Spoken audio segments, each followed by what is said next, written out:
can appreciate that you might not understand why America's veterans across the political spectrum are standing up to sound the alarm about Tim Walz. I can appreciate how you might look fondly on his 20-plus years of service in the National Guard. And I understand why it can seem like nitpicking when our veteran community reads his words and we scream, "Stolen valor." I get it, and I don't judge it. Without serving and deploying, I might not get it either. But I'm hoping that at the very least, by the time that I sit down here today, you'll understand why we are so passionate in our united voice that Tim Walz is a coward who betrayed his men at their greatest time of need and is not fit to serve the United States of America as Vice President. I want to start by sharing a story from my time in service about leadership. As a young lieutenant, I was called into a senior leader's office, and everybody here knows that's the place you don't want to be. But as he addressed me for the first time, I looked around and took stock of all the hard-earned mementos and memorabilia that were hanging on his wall of his office of a man that had served 20-plus years in the Army. And as he asked me questions, something that was on his desk caught my eye.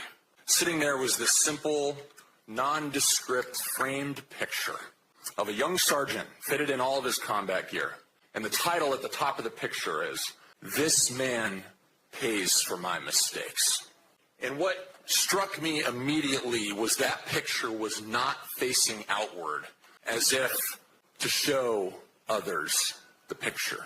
Rather, it was facing inwards towards his chair. And I asked him why he had this picture, and he said that it served as a constant reminder of the one and only purpose of his role as a leader.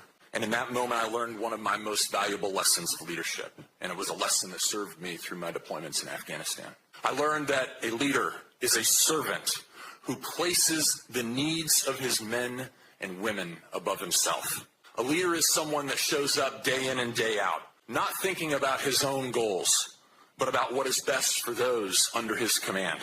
A leader leads his team into battle from the front, not cowering from the back, or worse yet, quitting altogether.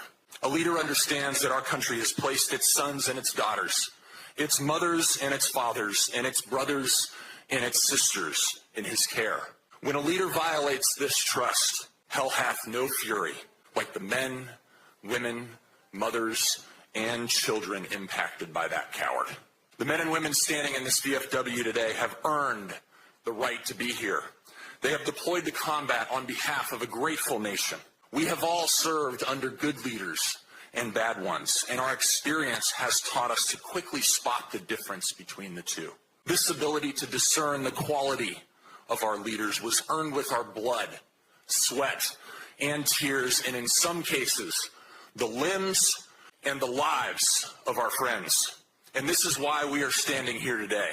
As the men, women, and family members who were in Tim Walz's unit have spoken out about his cowardice, the media has done its best to whitewash his errors.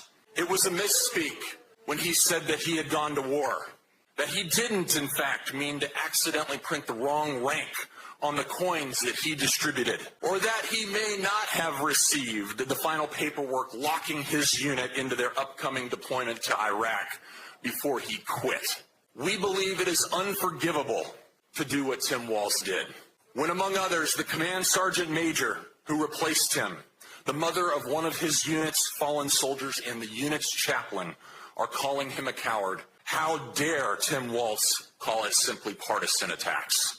And quite frankly, how dare you, the media, dismiss the men and women who actually know Walz's character?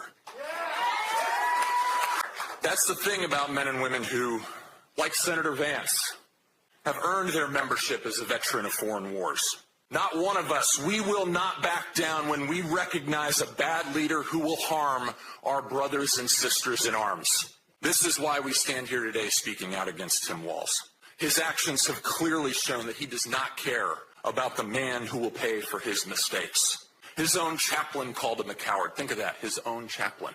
Tim Walz knew a deployment was coming for the men and women under his care, and he chose to be in the halls of Congress rather than have earned the right to stand here with you and I on this hallowed ground in this VFW. Tim Walz is the kind of person who continues to exaggerate not only up to the line, but well over it when it comes to what he did in the military. So to the media listening, I appreciate that you can simply write off a remark from Tim that included "when I deployed to war" as a misspeak. To those of us standing in this room, that cannot be a misspeak. It's impossible for it to be a misspeak. And I'll tell you why, because those words are sacred to us. But those are the words spoken by a man who chose to let those in his care fight on his behalf. And those are the words of a coward who is trying to hide the truth from the American people. So those of us in this room and in VFWs across America, we aren't going to let him get away with it, are we? We will continue to sound the alarm that Tim Walz cannot and will not be anywhere near leading our military.